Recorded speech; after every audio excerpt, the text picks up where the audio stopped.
Morning, everyone. So, question. If you see a big picture and somebody you're talking to only sees a small picture, is that a sign from the universe for you to learn how to see a small picture and for the big guy for the small picture to see a big picture? Or is that something like, oh, this is not for me, walk away? Morning, Julia. What do you Good say? morning. Oh, what do I say? It Yeah, was supposed to be my question. I know, but what do you Why say? are we switching roles? What do you say? I think it's a lesson for both, but whoever is capable to see it as a lesson is the one who will learn. Right. So we are being exposed by our own internal elevation and vibration of which part are we missing. Or it could it just be that your vision is too big for their comfort zone? You never know. Possibly, possibly. But if it's too big for their comfort zone, but they want to be there and they get upset because they only see the first step and they don't see a big picture, they're on the right path. But do you also think it could be the universe is checking you and it's your path of your growth, realizing that not everyone is supposed to understand your vision, how big it is. You don't have to share your They can vision. still stay in that limited comfort zone. You do not have to share anybody's vision. If you were reflected by that other individual at that moment, if that other individual reflected on you, vice versa, it's not to say that you have to push each other out and push each other towards your goals. It's to say that that exposure exposes you to, I want to have this. How do I get this part? Because I have never seen it from this perspective. In order to do that, you have to see a bigger picture. In order to do that, you have to ask questions. Why am I seeing this way and this individual is seeing it the other way?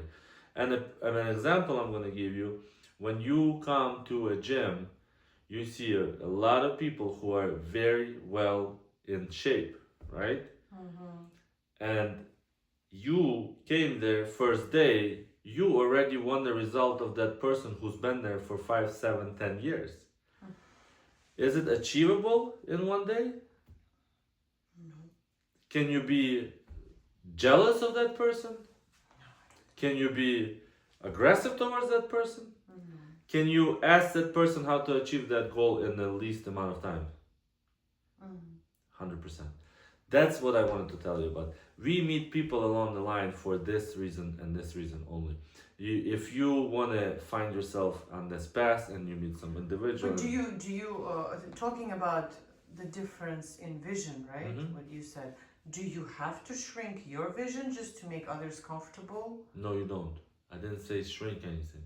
I said the exposed component of who you missing, an individual that is missing this component that you have to eat, let's say 2 eggs a day to have your meal met for the day, is you don't have to shrink to those 2 eggs a day, but the individual that you met is telling you if you eat those 2 eggs a day, you will achieve a six-pack sooner. I mean, do you have to eat those 2 eggs a day? Of course not. Can you substitute for something? Of course you can. But you're being told, are you shrinking your vision to 2 eggs? No. Are you shrinking your diet because you ate black caviar and now you're eating 2 eggs? No. You were just told that it's possible to do in this essence. That's the way to go. Now, everybody, we all have our own vision. And we all live our own lives. And only with that in your mind, know what you want, set clear goals, start walking them. You will meet a lot of different people on the path that will expose you, that will show you, that will teach you, that will collaborate with you. But that doesn't mean that your identity has to shift or change. Be yourself. Right, because be true to yourself. Be but honest. still, when we're coming back to the small and the vision, and what I mentioned about shrinking before, I think like sometimes there's this phrase I read, sometimes God gives you the vision, not the village. Meaning that if they could see it all, like, because if they could see it all, it wouldn't require your faith. So because you have the faith, right, and you have this wider, broader outlook, doesn't mean they ever will, but it doesn't mean it's necessarily a lesson for you. It's just for you to see that there are just people like that, and that's it. It's not a lesson, it's an exposure. You have to accept Yes. their narrow-mindedness or whatever whoever they are. You don't have to title it. You I title like it. to title, because You for me title then it. it's clear. You don't have This to person title it. has a narrow mind. I don't need to talk and explain anything because he will never be able to understand, and it's okay. What if a person has a focused mind? Focused is different. Well, how is it different? What has to do with that? Narrow-minded is not focused. That person will explain to you that they're so focused and that they achieve their goal this way and then the next focused goal. Don't title it. You're right. Believe and you can achieve. And a believe is the untangible asset. You have a certain plan, for example, wider vision, and realizing that not everyone can go where you're going. Some people are part of your start, not your finish, in that type of sense. Okay. People come and go. You know, the numbers on the highway go 1.1, 1.2, 1.3, 1.4 to show you where you are. It's your path. This is the trees, this is the people, this is the pathway that you're going through. But be true to yourself. Believe. But keep to your vision, keep to your plan.